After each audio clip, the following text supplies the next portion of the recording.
ஸ்ரீ மகா பெரியவா சரணம். பெரியவாளை தவிர வேறு தெய்வமே இல்லை. உறுதியாய் நம்பிய பிரதோஷ மாமாவும் அருள் விளையாட்டு செய்த பெரியவாளும். கட்டுரையாளர் ரா வெங்கடசாமி அவர்கள். புத்தகம் காஞ்சி மகானின் கருணை உள்ளம். தட்டச்சு வரகூரான் நாராயணன் அவர்கள். பெரியவாளை தவிர வேறு தெய்வமே இல்லை என்று உறுதியாய் நம்பியவர் மீளா அடிமை என்னும் பிரதோஷ மாமா.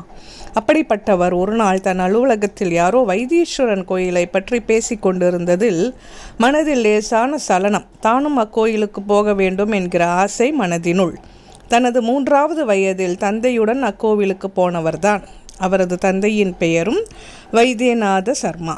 அதனால் தன்னை வைத்தீஸ்வரர் அழைக்கிறார் என்கிற நினைப்புடன் வீட்டிற்கு வந்து தன் துணைவியாருடன் இதை பற்றி பேசுகிறார். துணைவியார் திடீரென எதிர்கேள்வி கேட்டார்.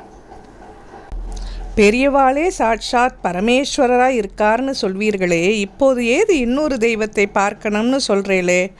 உண்மை உரைத்தது. மீளா அடிமை ஆடித்தான் போனார். தான் ஏதோ ஒரு பெரிய தவறு செய்து விட்டதாக உணர்ந்து பூஜை அறைக்கு போய் மகா பெரியவாளின் திருவுருவத்திடம் நின்று கண்கலங்கி, பிரபோ, நீயே தெய்வம் என்கிற என் அசையாத நம்பிக்கைக்கு கொஞ்சமும் சலனம் ஏற்படாத பக்தியை எனக்கு அருள்வாயாக என்று மனமுருக வேண்டினார். இது சாதாரண விஷயம் என்றாலும் அடுத்து நடந்த அதிசயத்தை என்ன என்று சொல்ல? சாட்சாத் வைத்தீஸ்வரரே பிரத்யக்ஷமாக வந்தது போல ஒரு அன்பர் அவர் வீட்டிற்கு வந்து வைத்தீஸ்வரர் கோயில் பிரசாதத்தை கொடுத்தார்.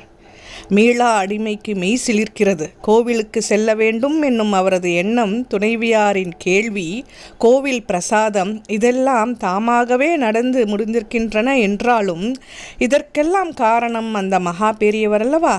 மனதில் நினைத்த மாத்திரத்திலேயே அற்புதத்தை நடத்தும் சக்தி அவருக்கு மட்டும்தான் உண்டு என்று சொல்லி உருகுகிறார் பிரதோஷ மாமா என்னும் மீளா அடிமை.